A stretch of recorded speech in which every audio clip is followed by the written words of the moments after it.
Une nouvelle jeunesse pour l'agriculture familiale en France. Je ne me résigne pas à voir la disparition de l'agriculture française familiale. Je rappelle qu'il y avait 4 millions d'agriculteurs en France en 1960 et qu'ils sont tombés maintenant à moins de 400 000.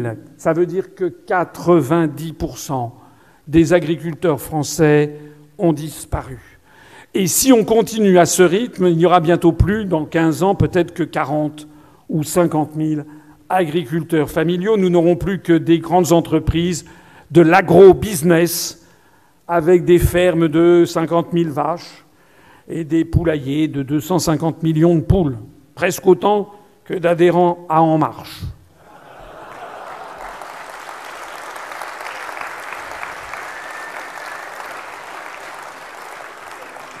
Donc moi, je veux tout simplement arrêter le déclin. Je n'admets pas que nos compatriotes agriculteurs, je n'oublie pas d'ailleurs que mes grands-parents, mes arrière-grands-parents plus exactement, étaient des agriculteurs. Voilà, et que la grande majorité d'entre nous, on a tous un arrière-grand-parent qui était, ou un grand-père ou une grand-mère qui était agriculteur ou agricultrice.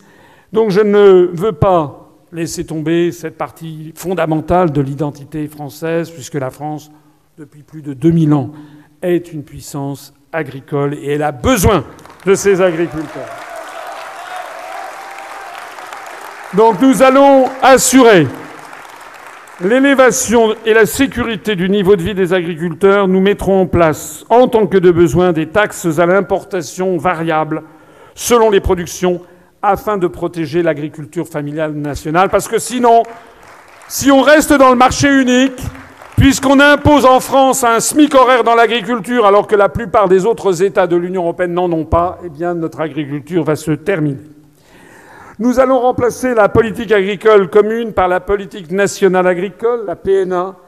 La sortie de l'Union européenne ne modifiera en rien le niveau des subventions versées par la prétendue Union européenne, puisque, je vous l'ai expliqué tout à l'heure, ces subventions, c'est nous qui les payons. Nous réorienterons donc les agriculteurs peuvent compter sur ma parole.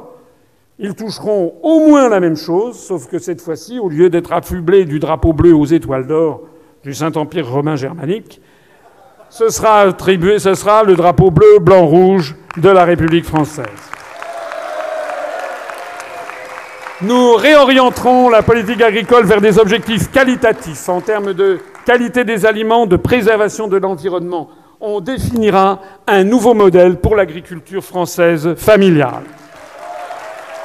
Nous allons garantir un revenu digne et stable aux agriculteurs, favorisant un prix juste à la vente des productions par la régulation des spéculations sur les produits alimentaires à destination de l'homme et des animaux en règlement des marges de la filière. Nous assurerons un prix minimum de viabilité en dessous duquel la grande distribution ne pourra pas descendre. Nous créerons un fonds de calamité agricole afin de dédommager les exploitants victimes et nous stabiliserons le marché et l'orienterons vers les productions locales en tant que de besoin.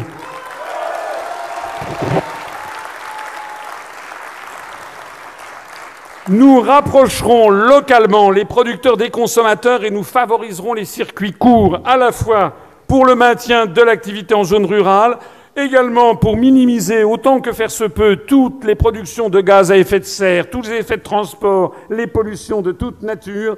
Nous créerons donc un système de distribution par Internet connectant les producteurs et les plateformes de distribution locales. L'objectif étant de créer un marché local de façon à économiser sur les coûts de transport. Nous garantirons l'autosuffisance alimentaire nationale et nous participerons à la sécurité alimentaire mondiale en mettant en place un nouveau plan d'occupation des sols et une garantie des aides alimentaires aux organisations non gouvernementales qui luttent contre la faim dans le monde. Nous allons accroître la biodiversité et la qualité de l'agriculture avec des nouvelles techniques plus respectueuses de l'environnement et protectrices des sols et des terroirs. Nous favoriserons d'ailleurs à ce propos l'installation de jeunes en zone rurale, parce qu'il y a tout un mouvement dans la jeunesse de nos jours qui souhaite pouvoir s'installer dans l'agriculture. Nous garantirons bien entendu une évaluation technique et fiable de ces techniques, mais nous favoriserons l'émergence des techniques nouvelles en système agro-silvopastoral tels que la permaculture ou l'aquaculture. Notre objectif sera d'essayer de faire, au cours du quinquennat, de redresser le nombre d'agriculteurs en France, tombé à 400 000, essayer qu'à la fin du quinquennat, l'objectif sera qu'il soit remonté, on ne demande pas la Lune, mais remonté à 600 000 agriculteurs. Nous protégerons les terres arables de la prédation foncière en luttant contre l'étalement urbain, en raidant à l'État le plein contrôle des plans d'occupation des sols et en défendant en particulier au passage les petits commerces des centres urbains qui sont actuellement dévastés par l'implantation autour de toutes les villes françaises, même maintenant des villes moyennes et même des petites villes, de banlieue à l'américaine. Nous œuvrerons pour améliorer significativement le bien-être animal. Nous intégrerons dans la loi les questions de souffrance animale. Et puis, nous interdirons les OGM, y compris dans la nourriture animale. Notons bien que tout ceci n'est possible, bien entendu, que dans le cadre d'une sortie de l'Union européenne. Tout ceci, sinon, est absolument impossible.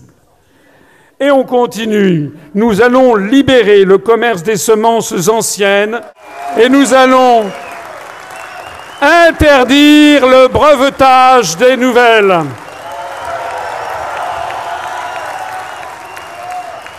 Nous entamerons en tant que République française souveraine et indépendante, et nous ne serons plus liés par je ne sais quel commissaire européen dans les mains de je ne sais quel lobby.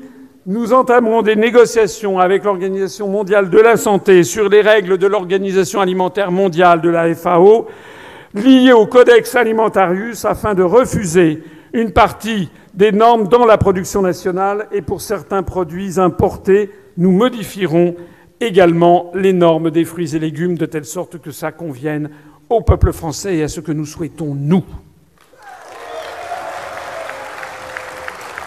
Nous allons sensibiliser les consommateurs pour qu'ils changent leurs habitudes et qu'ils acceptent d'acheter des produits mal calibrés, mais préservant leur santé et l'environnement. On fera de l'éducation populaire en apprenant aux jeunes générations à mieux se nourrir et également à rechercher la qualité gustative des aliments. Nous favoriserons le développement de la recherche en la dotant des moyens nécessaires, notamment dans le cadre de l'INRA, avec des produits, avec le système, parce que l'interdiction des OGM ne veut pas dire la fin de la recherche, bien au contraire, mais au contraire, on peut poursuivre les recherches d'hybridation naturelle à partir des espèces existantes. Nous aiderons les jeunes agriculteurs, y compris des urbains, à s'installer dans l'objectif de faire remonter la population d'agriculteurs de 400 000 à 600 000. On assurera la gestion sociale en créant, notamment au sein de Pôle emploi, une structure dédiée à cette filière. Nous favoriserons le recyclage des produits alimentaires non conformes. Nous assurerons l'indépendance des formations agricoles vis-à-vis des lobbies industriels du secteur. Et nous coordonnerons en matière de formation professionnelle les ministères de l'Éducation et de l'Agriculture, parce que figurez-vous, j'ai appris ça d'ailleurs en allant récemment au Salon de l'Agriculture, qu'il y a des filières, par exemple dans le machinisme agricole, où il y a 16 000 emplois non pourvus, tout simplement parce que, en fait, il n'y a pas de coordination satisfaisante entre le ministère de l'Éducation et le ministère de l'Agriculture. Et puis, on a des images qui sont des images dégradées de la fonction d'agriculteur. Il faudra également veiller à redresser l'image des agriculteurs dans la collectivité nationale. Et enfin, nous veillerons, notamment par l'instauration des cycles courts, des circuits courts, à assurer des prix raisonnables aux consommateurs. Nous aurons un système de veille. Nous essaierons de faire en sorte que le budget alimentaire ne dépasse pas 15% du budget global des ménages.